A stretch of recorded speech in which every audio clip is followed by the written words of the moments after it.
disponibilizado no YouTube para você rever a qualquer momento. Porque aqui você tem informação, opinião e comentário com conteúdo, sempre com a presença de convidados especiais e comentaristas que levam a você o que de mais importante acontece aqui na região, no estado e os temas nacionais também que repercutem no dia a dia de você, telespectador. Hoje recebendo aqui o jornalista Aldo Neto, aqui à minha esquerda, e ao lado dele também jornalista, o Marcos Santana, editor do Jornal da Orla. Ao meu lado direito, o advogado Manuel Rogério. E ao lado dele, a Jéssica Souza, que fala para você, telespectador, e para você também, internauta, como participar, como interagir com o painel regional, porque você também faz parte desta bancada.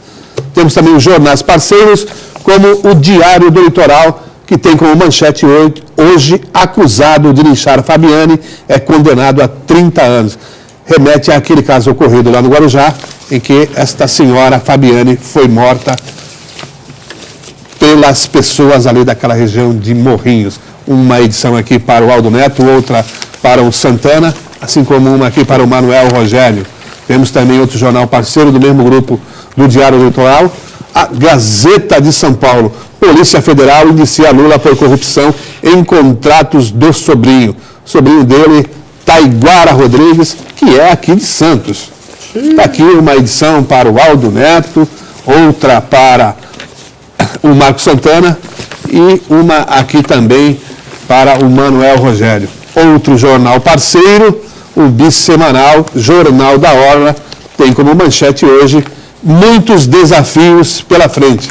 Aqui, matéria a respeito da Prefeitura de Santos, está aqui a foto do prefeito reeleito, Paulo Alexandre Barbosa. Seguem aqui as edições do Aldo, para o Santana e para o Manuel Rogério.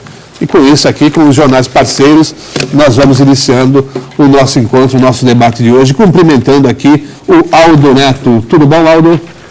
Tudo bom, Heraldo, Marco, doutor Manuel Rogério, Jéssica, o nosso pessoal de produção, o nosso público telespectador que nos prestigia com a audiência nesse painel regional. Agora, passadas as eleições, né, tem muita coisa de discutir de futuro, né? E qual é o futuro, a não ser que a gente já conhece, né? Muito bem. Marcos Santana, obrigado pelo retorno aqui ao painel regional, Marcos. Eu que agradeço, tive um prazer e um privilégio de participar do painel regional. Boa tarde, meus colegas de bancada. Boa tarde especial que nos acompanha ao vivo agora, o painel regional. E boa noite que nos acompanha na reprise. Verdade. E também aqui o Manuel Rogério. Manuel Rogério, tudo bom, Manuel Rogério? Tudo bem, como sempre, primeiro eu cumprimento os telespectadores, é um prazer estar aqui no painel regional. Em nome dos nossos telespectadores, eu cumprimento você, Heraldo, cumprimento o Marcos Santana, o Aldo Neto e a Jéssica. Eu espero que seja um bom programa e que a gente possa discutir os assuntos da cidade e região. Muito bem. Jéssica Souza, e o internauta e o telespectador, como faz para participar aqui conosco no painel regional? Tudo bem, Heraldo? Boa tarde para você, boa tarde ao Marcos, ao Aldo, ao Dr. Rogério e também uma ótima tarde para você aí de casa. Participe através dos telefones 3223-1120 ou 3223-7676. Você pode participar também através do Facebook, facebook.com/painel regional TV. A bancada é bem democrática, fique à vontade para mandar a sua dúvida, sugestão, pergunta, opinião. Bom, Aldo, como não poderia deixar de ser, né? Inclusive o Jornal da Orla traz aqui muitos desafios pela frente, né? Acabou a festa da campanha, acabou a festa dos votos e a realidade está aí, nua e crua para todos nós. Os problemas são imensos, não só em Santos, como na Baixada como um todo. Como um todo, você colocou bem. E acho que só uma coisa para deixar claro, que a eleição não é festa, né? A eleição tem que ser um momento de discutir o país, discutir a cidade, no caso. Não é uma festa cívica. Infelizmente, o poder, quando eu falo poder, é muito mais, eu estou falando de Brasília, do que aqui em qualquer outro lugar. Comanda a regra do jogo e foi a regra do jogo para favorecer apenas eles mesmos. Essa campanha eleitoral foi uma das coisas mais ridículas que eu vi na minha vida. Eu não estou falando da campanha eleitoral de Santos, estou falando do Brasil inteiro. Então é impossível se discutir problemas na cidade com 45 dias de campanha. É possível você trazer a população para participar da rua não podendo nada. Não pode camisa, não pode faixa, não pode catálogo, não podia nada. nessa campanha. Então, eu penso que ou a gente faz uma reforma eleitoral séria, uma reforma constitucional muito séria, o doutor Manuel Rogério pode falar isso melhor do que eu, ou a gente está sempre reféns do poder. Quem está no poder sempre se favorece, porque a regra do jogo não favorece quem está fora. E não é favorecer quem está fora que está dentro, tem que favorecer ninguém, tem que ter regras caras para todo mundo.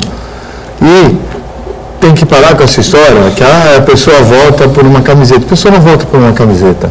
A pessoa não vota por um cartaz na casa, por cobrar para colocar faixa, ou não vota porque a cidade está poluída. A pessoa vota pelas convicções ou vota por dinheiro, ou vende o voto mesmo. Porque para vender o voto não precisa de camiseta, não precisa de nada. Precisa do pitolé na mão. E tem um monte de gente aí que vende voto, qualquer um que anda na rua sabe. Entendeu? Então, acho que ou a gente faz uma reforma séria e valoriza a discussão eleitoral, fazer como é nos Estados Unidos, por exemplo, a discussão eleitoral é um ano de discussão entre o partido, depois um ano fora. Ou a gente muda isso, ou nós vamos ficar fazendo grandes festas eleitorais para se favorecer e aplaudir quem está no poder. Ô, Santana, desafios imensos aí. Aliás, é a manchete do Jornal da Orla. Isso. Eu só gostaria de arrematar o pensamento do Waldo. Eu concordo com ele que é realmente necessário uma ampla reforma política no Brasil que inclua principalmente o reordenamento do quadro político partidário, porque não é possível que hoje tenhamos 34 siglas que não representam necessariamente diferenças ideológicas. Na verdade, que são pequenos grupos específicos, cada um com o seu cacique, que ficam barganhando a união, a adesão a coligações em torno de recursos, meios, em troca do tempo de televisão. Eu acho que isso aí realmente precisa ser repensado. Uma coisa que me chamou muita atenção nessa eleição, que reflete diretamente a descrença do eleitor de modo geral, não só de Santos, mas o eleitor de modo geral com as eleições, com o processo político no Brasil, é o grande número de abstenções, brancos e nulos, que somados representaram em torno de 34% em Santos. 34% de cada 3 eleitores na cidade, um deixou de participar do processo eleitoral, ou porque não foi, ou porque votou branco ou nulo.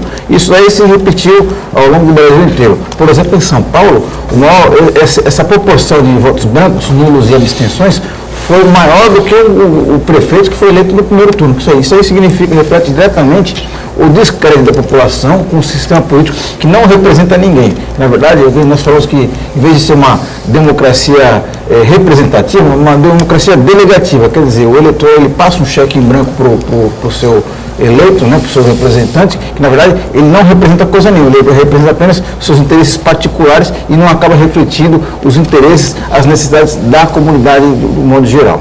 Agora, com relação aos muitos desafios que o prefeito, não só o prefeito de Santos, mas os demais prefeitos têm pela frente, é com relação a adequar o orçamento com a realidade econômica do país, porque a arrecadação dos municípios vem diminuindo ano após ano, consequência direta da crise econômica que o país apresenta.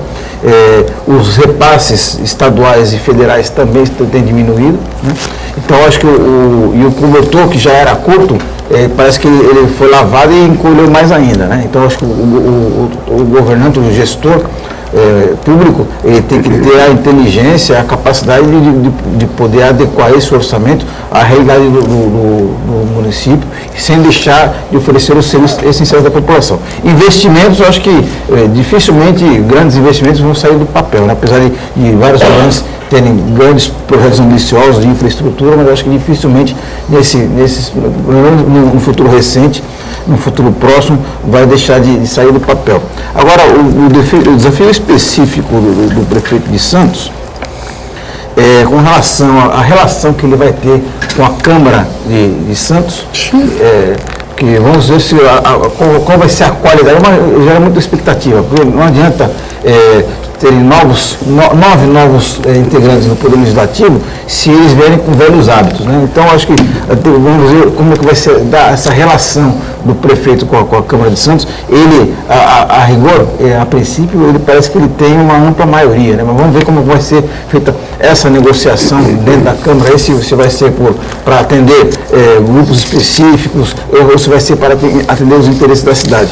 E outra coisa que foi um assunto que foi muito discutido durante a campanha é a questão da liderança do prefeito, né, como o político de desrespeito às questões regionais. Isso aí foi muito questionado durante a campanha eleitoral, então eu acho que é um grande desafio o prefeito, de uma vez por todas, ele assumir esse papel de importância, de ser o chefe do executivo da cidade de Polo, para discutir temas como, por exemplo, a distribuição dos recursos da educação, a mobilidade urbana, a questão do desenvolvimento econômico com geração de emprego e renda e assim por diante, né? E também, por último, uma relação direta, no caso não só do prefeito, mas dos demais prefeitos da região, com o governo do Estado, que hoje agora temos 7 prefeitos eleitos do PSDB, um do PMDB, que na verdade é muito alinhado ao vice-governador Márcio França, do PSB, e no segundo turno em Guarujá, fatalmente vai sair um vencedor que já é alinhado ao governo do Estado. Então,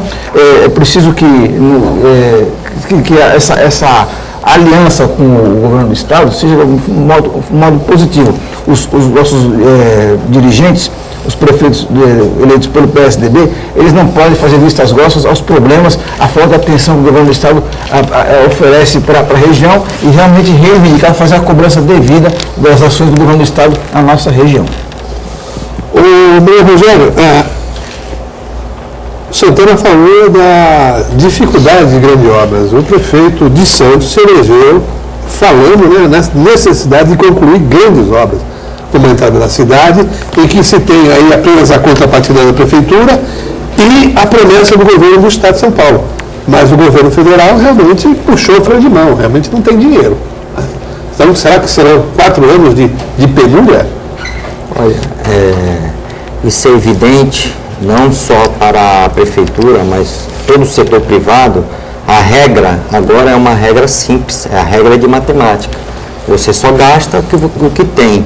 Você não pode fazer uma previsão além do que você tem uma expectativa de entrada de recursos. Isso tanto para o setor público quanto no setor privado.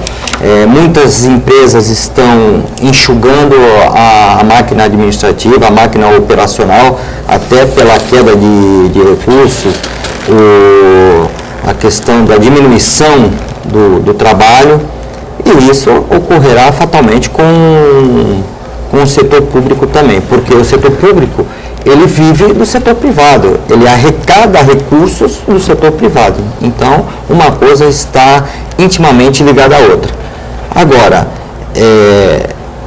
uma coisa é certa, a questão da obra da entrada da cidade, já havia uma previsão orçamentária, já foi prevista no PAC, está no orçamento da União, como o município também já tinha colocado no orçamento da cidade e o governo do estado acredito que também tenha feito, eu acredito que seja uma obra que vá sair, ainda que demore um pouco mais da nossa expectativa, mas eu acredito que é uma obra que vai sair do papel.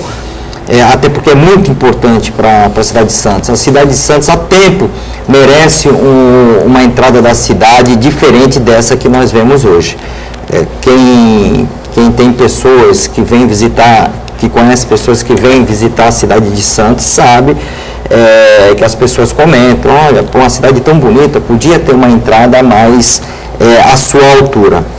Agora, um dos desafios grandes que os prefeitos da região, tanto o Paulo Alexandre como todos os outros, o Ademário em Cubatão, no Guarujá ainda há que se definir, mas aqueles que não são do PSDB, têm uma relação íntima com o PSDB de alianças, eles têm uma coisa que me chamou muita atenção, inclusive numa notícia que eu li no Estadão de hoje. O Estadão anunciou que o Tribunal de Justiça de Minas Gerais anulou a eleição que tinha conduzido o atual presidente da Uzi Minas ao cargo de presidência, que era esse presidente que é da facção, não, para que isso vai parecer uma coisa criminal, que é do grupo,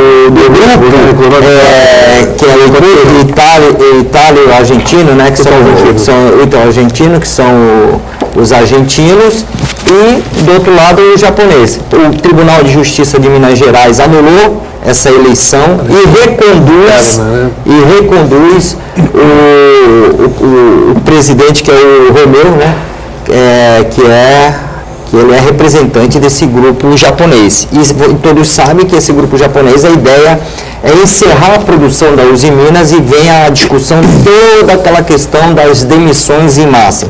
Isso é muito preocupante. A parte sindical do PMDB, conduzida pelo Itamar, que inclusive hoje me ligou, que já teve um posicionamento do ministro do Trabalho, dizendo que já está cobrando da Uzi Minas um posicionamento sobre isso. Afinal, estamos falando de emprego e uma parte muito sensível no governo federal, como no governo municipal, como no governo estadual, é a questão do desemprego. Então, é uma importância, é uma luta muito grande não perder os postos de empregos que nós temos hoje, porque mais desemprego aqui na nossa região, realmente a região não vai superar, não vai conseguir superar uma dificuldade de tamanha monta. Eu vejo, Heraldo, eu comungo aqui com a ideia do Santana, eu fiquei aqui raciocinando em cima do que o Aldo falou. O perfil do eleitor brasileiro, eu digo brasileiro porque essa abstenção ocorreu em todo o Brasil, não foi não é um presente só da nossa cidade, só da nossa região, isso ocorreu em todo o Brasil. O perfil do eleitor brasileiro, ele é aquele que, se ele está satisfeito com o governo, ele vai lá e vota e confirma seu voto. Se ele não está satisfeito, ele, na vez dele tentar buscar uma mudança, ele se retrai e vira as costas para a eleição. Não é essa que é a solução. Afinal, a democracia não foi planejada assim. Já na época de Aristóteles, ela não era imaginada assim. Ela era imaginada que o povo ia buscar o seu direito através do voto, através da participação direta ou indireta. Mas o que a gente vê do eleitor brasileiro é o contrário. Se ele não estiver satisfeito, ele vira mesmo as costas e aí a gente não sabe dizer se o que está é bom ou o que está porque não teve nenhuma oposição à altura que conseguisse derrubar. Muito bem. O Aldo falou da situação de eleitores, novos partidos, mas em São Paulo nós tivemos uma candidata que foi eleita, que é do Partido Novo, Janaína Lima, Sim. com quase 20 mil votos. Uma das organizadoras do Movimento Passe Livre. 19.425 votos. O Partido Novo. Até no nome, mas então, representa quem? É novo, mas a informação que chega, logicamente que é suspeita, são especulações. Parece que esse Partido Novo, na verdade, é uma invenção do mercado financeiro, notadamente do Banco Itaú, que é um dos organizadores, é o diretor financeiro do Banco Itaú. Quer dizer, nome de novo, só tem o nome, né? Só é um partido novo. Sabe o que acontece? Novo, com velhas práticas, para defender interesses antigos. Então, não sei se isso é bom para a democracia. Todo mundo reclama de ditadura. Você direto também de que hoje no Brasil, qualquer um pode abrir um partido político como se fosse mais fácil do que abrir uma quitanda na esquina, né? É só você ver como é que ficou a percepção dos partidos políticos. que ascenderam a Câmara de São Paulo, né? O Fernando Holliday, que é do DEM, né? 48 mil votos, e Sânia Bonfim, do PSOL, 18.460 votos. Qual é a grande história da fundação dos partidos brasileiros? Vamos pegar o PSDB. Por que o PSDB foi fundado? O PSDB foi um grande racha, né? Com o PMDB porque o Quércia foi eleito presidente, eu não concordo com isso, sai, quem não concorda com o Quércia sai. E se você for ver, 99% criaram o PSDB. 99% das fundações de partido é assim, eu estou nesse partido, eu não fui atendido aqui, então vamos montar o nosso partidinho ali. E não é assim que se constrói uma democracia, porque monta o partidinho ali, abocando dinheiro federal, abocando espaço de TV. Essa é errado. uma das origens. A outra é exatamente criar uma legenda de aluguel mesmo. Partido, eu quero saber na próxima eleição para vereador em São Paulo, o que vai defender o Partido Novo? Porque não vai ser mais novo. Vai ser o quê? Partido Velho? Vamos dar o nome? Partido Novo. Sabe? Não é assim. São cunhados aqui pelo mercado automotivo brasileiro, né? Novo. Está errado. Está errado. Não existe tanta tendência política. E acho que precisa mudar essa legislação. Precisa se dar espaço. Precisa se aumentar o tempo de discussão política e dar espaço para quem tem representatividade. Representatividade é quem representa a sociedade com mais gente. É quem tem pluralidade de ideias para ter um resultado final melhor. Porque não adianta só fazer o partidinho dos amiguinhos. A gente só diz amém para o grande líder. Isso também não é partido. A palavra partido é união de ideias para democraticamente chegar no denominador comum. E certamente a revisão, a grande reforma política que se espera e que ocorra no Brasil passa necessariamente por essa questão de criação de partidos. Sim, fundamental. Aliás, ela não vigora hoje por conta de uma decisão do Supremo Tribunal Federal, que achou que, entendeu que isso daí aviltava a possibilidade da participação democrática, quando na prática o que resultou essa situação que a gente vê hoje, né? Partidos de legendas de aluguel e de caciques políticos ficam loteando o seu tempo de televisão, ficam reivindicando verbas, recursos dentro do fundo partidário, assim por diante, e a população é que se lasque. É tão antagônica essa questão que nós temos partidos familiares, né, cuja direção todinha é só de uma família. E tem outra, doutor, tem que acabar a discussão política no Brasil. Isso é um grande mal que o ex-presidente Lula, infelizmente, eu digo infelizmente porque eu acho que o ex-presidente Lula talvez a maior figura política da história do Brasil, como político. Ele sabe passar mensagem e sabe falar com a massa. Mas a grande herança que ele deixa para o país é transformar a discussão política em discussão de futebol. É nós contra eles, o bem contra o mal. E política não é desse jeito. Eu posso não concordar com uma ideia sua, mas eu concordo com os outros 50. E aí não podemos convergir, porque não, é o bem contra... Você não concorda comigo aqui, você é o mal. Olha, gente, o mal está ali. E não é assim, porque o PT, a história do PT, do presidente Lula, que fez a transformação, sempre foi ser os gestais da moralidade pública. Aí assumiram o poder. O que se viu? Aí qual é a defesa deles? Todo mundo faz. Então, como é que vocês eram os gestais e agora todo mundo faz? Sabe? Aí gera discussão, gera essa divisão, gera essas agressões, essa história de vamos para a rua por nada. Ou a gente qualifica a discussão política, ou nós vamos vai ter eleição, vamos meter todo mundo em sair de futebol, que se matem, como era em Roma antiga, no Coliseu, fica todo mundo lá dentro, que se matem, que sobreviverem nisso que sobra. Não é assim, está errado. Com essa expressão do áudio aqui que remete a gera polêmica, que é uma gíria de redação, a gente entra aqui no primeiro break do painel regional e já voltamos daqui a pouquinho. Olá, já de retorno para o segundo bloco do painel regional. Tem aqui no Diário do Litoral uma decisão aqui, página 5, Câmara tem que demitir comissionados. E se trata aí de uma decisão do Tribunal de Justiça do Estado de São Paulo no julgamento de uma ação direta de inconstitucionalidade a respeito de uma lei municipal aqui. Vamos ouvir aqui o doutor Manuel Rogério, que é especialista em direito administrativo e tem profundo conhecimento aí do funcionamento da legislação. Posso acrescentar, o doutor Manuel Rogério também é um profundo especialista em vida. Então, além de tudo isso, acho que isso é muito mais importante, já pode comentar sobre isso. Sim, mas eu estou falando não estou falando da qualidade humanística dele, que essa é inquestionável, mas a competência técnica dele aqui na análise jurídica do tema. Bom, na verdade é uma decisão do tribunal, foi uma ação de inconstitucionalidade proposta pelo Ministério Público, que o tribunal decidiu anular a criação desses cargos, né? Por inconstitucional a lei que criou os cargos. Agora, foi uma decisão por modulação. O que é a decisão por modulação?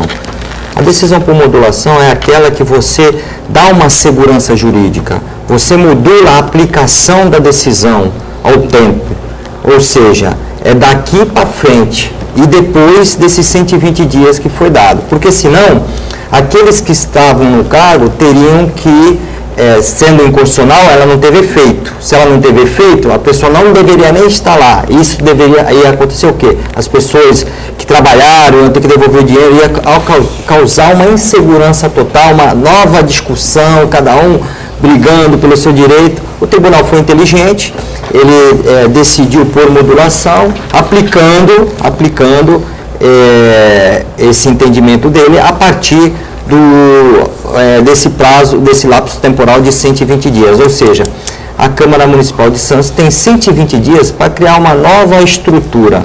Ele entendeu que os cargos, dentre esses 24, a Câmara tem 86 cargos, que desses 86 tinham sido criados 24. Como essa lei, ela não só criou cargos, ela extinguiu alguns cargos também. Sim. Pelo contrário, ela até diminuiu os cargos que a Câmara tinha quando ela foi estabelecida. E agora é como se, numa linguagem para o telespectador entender, é como você pegasse esse livro, que é essa lei, colocasse num arquivo qualquer, até jogasse fora e criasse toda a estrutura da Câmara novamente. A Câmara tem competência para isso. Agora vai entrar em discussão uma nova mesa diretora para administrar a Câmara, que é uma atividade atípica do legislador quando ele faz parte da mesa diretora, porque qual é a atribuição? Para que a gente elege um legislador? Para que ele fiscalize o executivo e ele crie as leis que nos interessem. Mas uma Câmara, ela tem sua autonomia. O executivo não tem ingerência sobre ela. O judiciário não tem ingerência sobre ela, então ela precisa ter sua autonomia. E essa autonomia administrativa precisa ser gerida por alguém. Então é criada uma mesa diretora que tem uma eleição, tem um presidente, o primeiro secretário, o segundo secretário, o primeiro e segundo vice, que é para garantir uma eventual falta de outro, não pode a Câmara funcionar sem ser presidida por ninguém. Enfim, essa mesa diretora, que tem uma atividade mais direta do presidente, do primeiro secretário e do segundo secretário, ela irá apresentar um projeto de lei,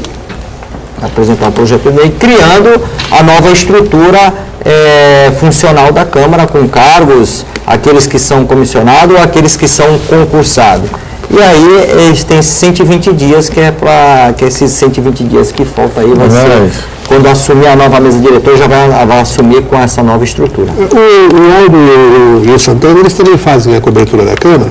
A Câmara de Santos já contou com muito mais funcionários, servidores, nomeados, enfim. Mas depois a saudosa Maria Sapão passou no Facão lá em 92, que depois da Constituição de 88 começou a se enxugar e a cortar. E hoje, apesar de algumas incongruências aí, em razão de alguns que já até se aposentaram, de terem salários de Marajá, como se diz na expressão, eu acho que é uma das câmaras mais enxutas que tem. Sim, eu estava até comentando aqui fora do ar que é ridículo a estrutura que a Câmara de Santos dá para o vereador trabalhar. Tanto de espaço, está certo que foi para um prédio histórico novo, mas as salas são diminutas, estrutura de assessoria é ridícula, não tem carro, não tem gasolina, mal tem telefone, mal tem computador que funcione. Isso também tem que ser dito. A população, torcendo o vereador, às vezes no Judas da vez, malha o vereador, mas ninguém vai ver o outro lado. Todo mundo acha que ser vereador é ser uma mamata, e não é. Na verdade, não é. Eu queria até aproveitar, o doutor Manuel Rogério estava dando uma brilhante aula aqui para a gente, estava ouvindo com muita atenção. Queria aproveitar o conhecimento dele, até porque já ocupou o cargo de direção lá dentro da casa. O senador José Serra está com um projeto de lei tramitando no Senado. Eu não sei se é plausível ou não, que é a opinião do doutor Manuel Rogério por ter essa vivência. Ele é a favor de acabar com a eleição de presidente de mesa de casas legislativas.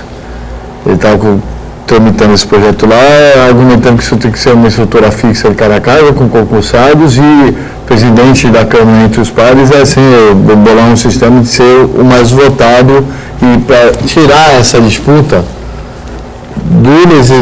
entre os legisladores, seja os vereadores ou deputados ou senadores, e também do envolvimento do executivo, que sempre acaba se envolvendo nesse tipo de eleição. Eu queria saber qual a opinião do Dr. Manuel Rogério, se isso é fantasia ou se isso é possível sair do papel. A lei, o papel aceita tudo. Se for o legislador, ele coloca a sua ideia dentro da visão que ele tem. É claro que a sua ideia nem sempre ela tem um alcance de todos. Às vezes é uma ideia específica dele, peculiar dele. Eu, particularmente, eu discordo da ideia. Eu acho que quanto mais interferência você fizer, você engessar, mais você está derrubando o processo democrático, você está afrontando isso, que é um processo sacrossanto, porque a democracia é inerente de toda essa discussão que nós fazemos aqui. Democracia na bancada, a democracia na hora do voto popular. E essa questão de eleição da mesa diretora, eu acabei de dizer aqui, você vê, isso atua até na iniciativa privada. Você pega um grupo de acionistas, você tem 50% para um lado e 50% para o outro. Ora, o que quer dizer o quê? Que ambas as partes têm a mesma força. Mas como é que vai administrar isso? Pelo conselho não dá, porque vai ficar uma briga, tem que ter um presidente, tem que ter um voto de Minerva, porque senão ninguém vai ficar uma confusão danada, são interesses antagônicos. Foi um grupo que foi criado, mas agora com interesses antagônicos. Um quer produzir aço, o outro não quer produzir, só quer o espaço, que tem outras ideias de aplicação, acho que quer fazer um mega porto. Você vê que são ideias antagônicas. Então, o que vai decidir isso? A presidência, é o voto de Minerva. E isso se dá como? Se dá por eleição. Tanto é que aconteceu aqui, acharam um vício na eleição. É só mudar. Se tem um vício, a justiça derruba. Não foi feita a eleição, não cumpriu os requisitos do edital, do estatuto, publicação de edital, as exigências do estatuto, do prazo que tem que ficar fixado o edital, o quórum. Tudo isso tem regras para se estabelecer. É o caso da mesa diretora, ela tem todo um sistema para aprovação. Eu não vejo que isso vai mudar muita coisa se você já deixar um presidente fixo pelo mais votado ou se você deixar a eleição. Eu acho que o problema do Brasil é outro. Eu acho que o legislador, a nível nacional, ele tem que se aprofundar nas questões, nas dificuldades que o Brasil está enfrentando e tentar buscar, dentro dessas dificuldades, algumas soluções. E aquilo que precisar vir por força de lei, aí sim, colocar toda essa energia nessa lei. Porque para aprovar uma lei exige uma energia muito grande. Você tem que fazer composições, você tem que fazer articulações, porque você encaixar uma ideia na cabeça de cada um, as cabeças são diferentes, as pessoas pensam diferente. Nós vamos estabelecer aqui uma ideia, mas do meu ponto de vista vai ser diferente do seu, vai ser diferente do dele, vai ser diferente de muitos dos telespectadores. Cada um tem seu prisma sobre aquele determinado ponto. E sem contar que a mesa diretora é instrumento de poder, né?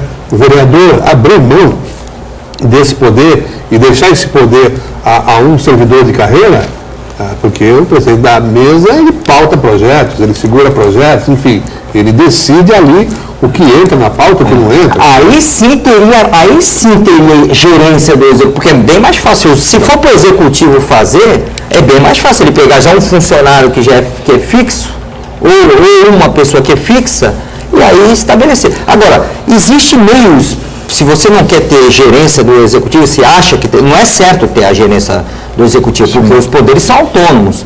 Então, o certo é cada poder agir independentemente. Agora, se tem, o erro é daquele parlamentar que deixa sofrer essa influência. Agora, existem soluções para isso. Você, por exemplo, você está falando de pautação. Estabelece no regimento interno que as pautações não será mais do presidente, as pautações vão ser decididas pela comissão, pela bancada, pelas lideranças. Vai ter reuniões de liderança e falar, o que nós vamos pautar hoje? Aí você distribui mais a discussão. Vamos pautar esse projeto que o prefeito enviou, aí reúne aquela bancada de liderança e fala, e aí faz as discussões, vamos ou não vamos? Então não precisa deixar isso é uma mera modificação do regimento interno. Sem contar que também nada garante que aquele servidor de carreira não sofra uma ingerência do executivo. Haveria a possibilidade de criar um mini poder dentro do poder paralelo. Um poder paralelo. E a Câmara, o Legislativo, é uma casa política, né? E aí a casa é o seio da ação política. Então, o que se tem que questionar é as maneiras, como são formadas as lideranças, como são feitas as eleições, né? como são formadas as maiorias, mas isso é dentro da ação política. Agora, você colocar entre aspas, técnico, por exemplo, nesse episódio recente, como é que se portaria um presidente da Câmara técnico no episódio do impeachment da presidente Dilma? Não ia chorar além do impeachment. E quem vai fiscalizar? Porque o presidente da Câmara, político, ele é eleito e ele pode ser reeleito ou não, né? Exatamente. E agora um técnico, que seria vitalício, e quem fiscaliza o técnico? Né? Tem uma experiência de membros do Ministério Público, que muitas de Curitiba, que tem sido questionada por série de arbitrariedades, né? De ter muita convicção e pouca prova, e assim por diante, né? E ia se repetir o que acontece, os problemas que a gente enfrenta no Poder Judiciário. Quem fiscaliza o Poder Judiciário? Por exemplo, recentemente, só para exemplificar, dois exemplos que me vêm à cabeça aqui, que acho que saltam muito aos olhos, especificamente com relação ao ministro Gilmar Mendes. Quem fiscaliza o Gilmar Mendes? Recentemente ele entrou, olha só que eu acho tão absurdo, ele entrou com uma ação na justiça contra a jornalista Mônica Iose, que era do CQC, porque ela manifestou sua opinião, ela simplesmente comentou a decisão do ministro Gilmar Mendes, que concedeu um habeas corpus para libertar aquele médico estuprador, Roger Abdelmaci. No dia seguinte que o Gilmar Mendes concedeu o habeas corpus, o que o médico fez? Se pirulitou, fugiu, né? E ela questionou isso. O Gilmar Mendes entrou na justiça contra ela, pedindo uma indenização de R$100 mil, já é um absurdo por si só, por ela ter manifestado sua opinião, até por ter razão na opinião dela. E o mais impressionante ainda, que o par dele, o colega dele, o juiz, concedeu, deu ganho de causa ao Gilmar Mendes. E não condenou a 30 mil, mas condenou a 30 mil. Para vocês que são jornalistas, o liame aí é uma linha muito tênue. Então, o liame aí é não emitir opinião própria. Quando escreveu a matéria, descrever os fatos, até, por exemplo, o ministro Gilmar Mendes concedeu a habeas corpus, por conta disso, a pessoa fugiu. Agora, a partir do momento que fala assim, isso está errado, é uma opinião. Aí, como emitiu uma opinião própria, aí realmente é passível de ser. Claro que não, você saiu da esfera do crítica, na verdade, já está fazendo uma crítica. É um absurdo, quer dizer que se existe opinião certa, opinião certa. Não. Você vai descrever os fatos, você não vai entrar numa opinião pessoal utilizando um instrumento que você tem que ter um alcance. Mas o dado concreto, no caso dele, ele era condenado. Ela pode falar, ele era condenado, teve o habeas corpus, ele fugiu. E aí, cada leitor vai tirar o direito da opinião. Não no instrumento que vai alcançar tudo. Na verdade, assim, eu tenho a posição do Santana, mas a condenação não se deu em razão da opinião. A opinião, na verdade, foi entendida como ofensiva. Exatamente. Porque eu não consigo lembrar agora o adjetivo que ela utilizou, porque a crítica dela foi no Facebook. E ela colocou a foto do... Se o juiz faz isso, o que mais se pode se esperar? Não, eu sei. Eu não sei se ela escreveu indecente. Não tem nada disso. Teve. Era uma foto, estava escrito cúmplice e ponto de interrogação. Se ele era cúmplice para o Roger Abdelmaci, né? Mas é uma opinião dela, Se a gente cercear isso daí, a gente parte para a arbitrariedade totalmente. Agora eu vou dar outra notícia. Eu vou dar uma notícia. Eu vou dar outra outro episódio que mostra muito bem qual que é o caráter do Gilmar Mendes. Cuidado! Cuidado! Acho que não estou inventando. Acho que o Gilmar Mendes vai ficar mais rico. O regional não tem opção, é o ver. Veja só,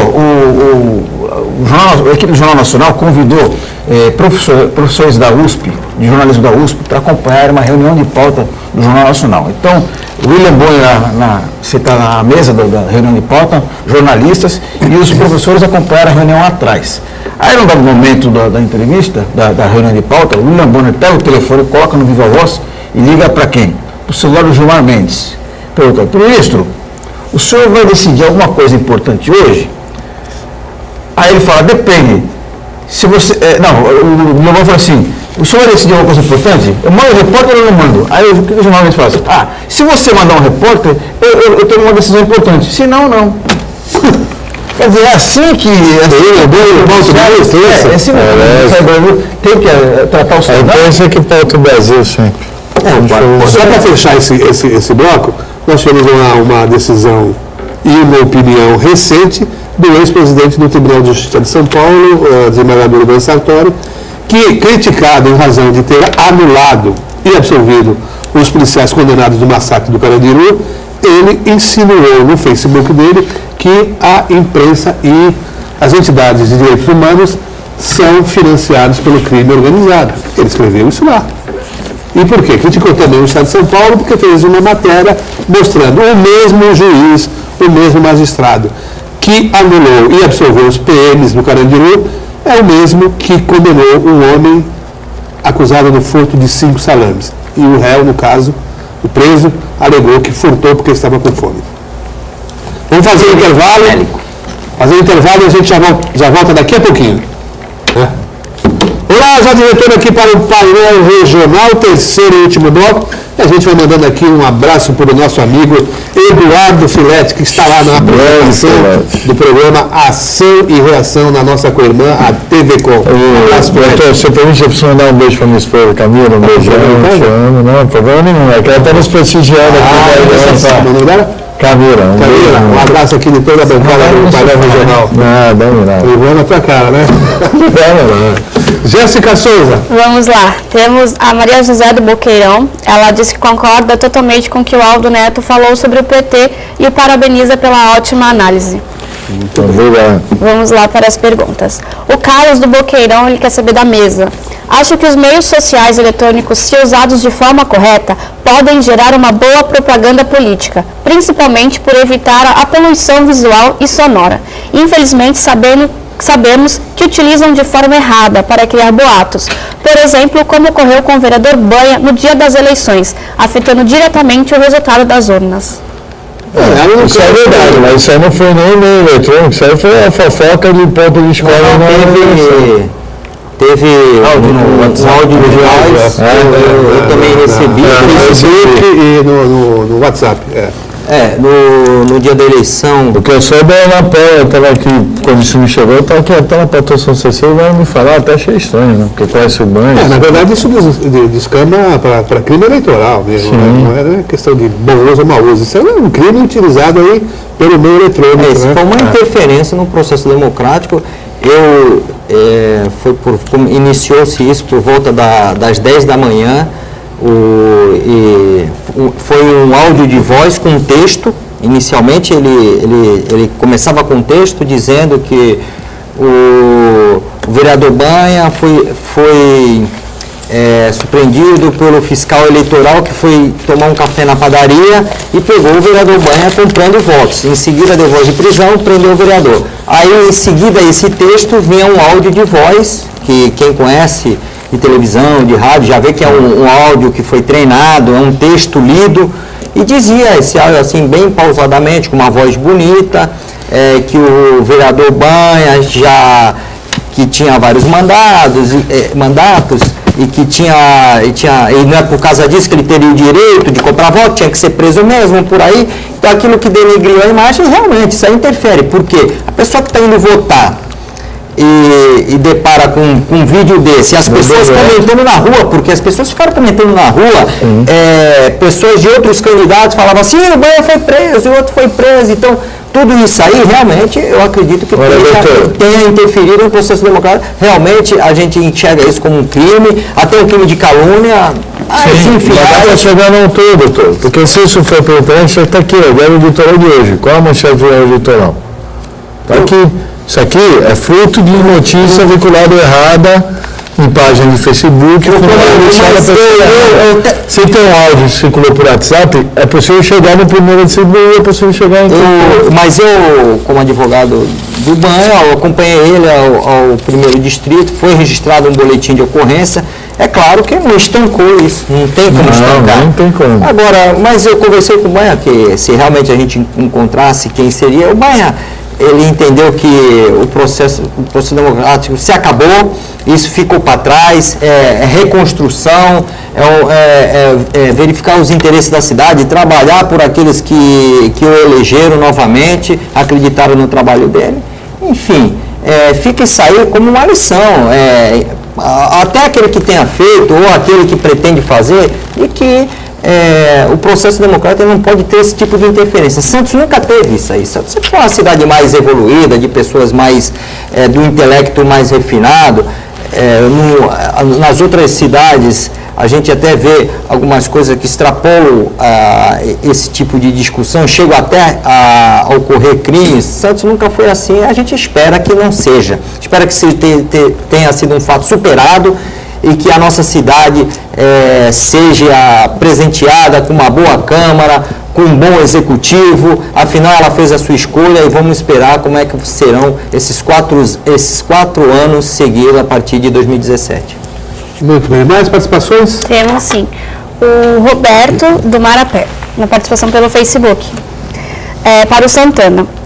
Santana, e quando os ministros Dias Toffoli e Ricardo Lewandowski beneficiam aos petistas e não falam nada só porque ele é defensor do PT? Acho que ele quis fazer uma colocação pelo que você... acho que ele quis dizer, se eu entendi direito, ele reforça a minha tese de que o Poder Judiciário está cada vez mais politizado, né? Por exemplo, essa votação que teve ontem, que até acho que a decisão foi acertada, né, de manter a prisão quando o réu foi condenado já em segunda instância, quando tiver um colegiado, né? Eu acho que a votação seria diferente, por exemplo, se não tivesse em jogo aí o destino do ex-presidente Lula. Não sei qual seria, mas eu acho que seria diferente. Então, quer dizer, eu acho que existe uma influência da temperatura política em todas as decisões do Poder Judiciário, que eu acho que é prejudicial para fortalecer as instituições e para fortalecer a nossa democracia. Mas eu não entendi. Você acha que a decisão ela foi nesse sentido apenas para prejudicar o Lula? Ou o que você pensa? Eu acho que mais ministros acompanhariam o voto pelo esgotamento dos recursos, né? Daquela tese de que ninguém é culpado até que se prova o contrário, na verdade, que transite em julgado. Né? Na verdade, isso é uma regra constitucional. Os ministros, no meu entendimento, eles foram contra a Constituição. E no dia do aniversário da Constituição, no 28º aniversário da Constituição, o Supremo Tribunal Federal foi obrigado que os ministros, eu acho que a Constituição. Você vê como a Constituição já vai fazer 3 décadas, ninguém mexe nisso aí. Então se mexa no eu acho que isso é uma garantia fundamental, que não há que ser mexida, é cláusula pétrea, não pode ser alterada. Agora, eu comungo com a tua ideia, não sei em relação ao Santana, porque eu não participei da cabeça na hora do voto, o que eles pensaram, mas, enfim, eu penso que tem que se esgotar todos os meios de defesa, porque muita coisa, não é só em primeira e em segunda instância que você faz justiça. Então você tem que esgotar todos os meios de defesa e todos os recursos inerentes. Agora, mas isso vai demorar muito e vai ocasionar a prescrição. Então, vamos fazer a justiça mais célere. Exatamente. Vamos fazer uma rápida. Pessoal, na verdade, se decidiu, se manifestaram para evitar as das chicanas jurídicas. Por exemplo, o senador Luiz Estevão, que está preso hoje por conta desse entendimento de que uma condenação em segunda instância já obriga que ele cumpra a pena já em regime fechado, ele recorreu 28 vezes. Então, quer dizer, o Poder Judiciário entendeu que não tinha mais... Tudo bem, então você mexer na Constituição. O Judiciário que aceitou 28... existe um procedimento interno que quando você entra com um recurso, a primeira análise é o juízo de admissibilidade. Exatamente. Não é isso? Então, se o Judiciário barrasse, por exemplo, o terceiro ou o quarto recurso, que seria meramente protelatório, não chegaria a 25. Quer dizer, tomou-se uma decisão que viola a Constituição, por quê? Porque o Judiciário é falho no sentido de postergar um julgamento, né, e acusa a lei, que a lei, na verdade, é garantidora, né, do princípio da inocência, né, da presunção da inocência. Sabe o que eu me pergunto? Então, foi-se contra isso, por quê? Porque o Judiciário é lento, porque os juízes deixam acumular os processos. Sim. Então, fala, não, a Constituição não vale. E esse é uma fase perigosa, porque esse mesmo Supremo Tribunal Federal já acabou com a inviolabilidade do domicílio. A polícia não precisa mais de ordem judicial para entrar na minha casa, na sua casa, telespectador. E o senhor Gilmar Mendes disse o seguinte: não, a polícia entra. Se tiver errado, depois vem. Então a polícia entra, viola o seu direito, molesta o cidadão e depois, se estiver errado, vai se apurar. Mas isso aí é o quê? Comentário, opinião ou... É opinião geral.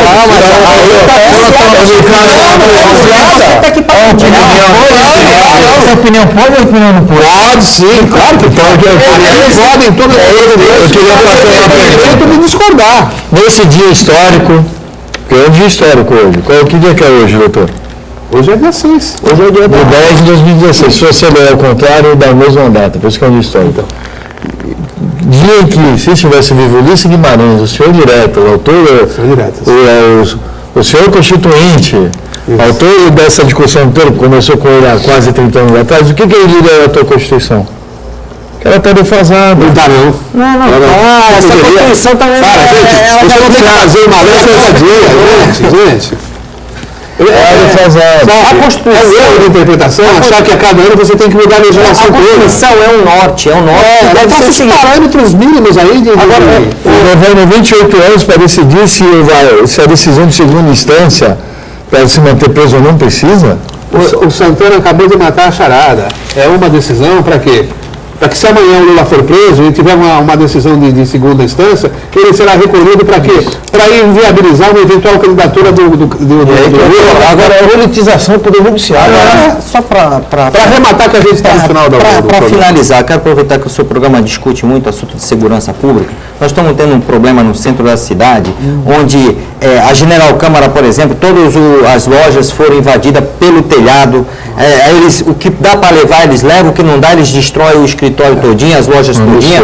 Isso já está indo lá para Senador Feijó, vai chegar também no seu escritório, como pode chegar no meu, como pode chegar no de qualquer um. Então, para ver se ponha em pauta esse assunto da segurança no centro, porque está ocorrendo muitos furtos com deterioração do patrimônio das pessoas. Vamos chamar aí crimes de dano, furto e dano. Polícia Civil, Polícia Militar e também a Guarda Municipal, né, a Secretaria de Segurança Municipal, para discutir esse problema. Bom, a gente não tem mais tempo mesmo. Agradeço aqui ao Aldo Neto, ao Marcos Santana, ao Manuel Rogério, também a Jéssica Souza e a nossa equipe de produção aqui, para que a gente continue com você amanhã. Muito obrigado.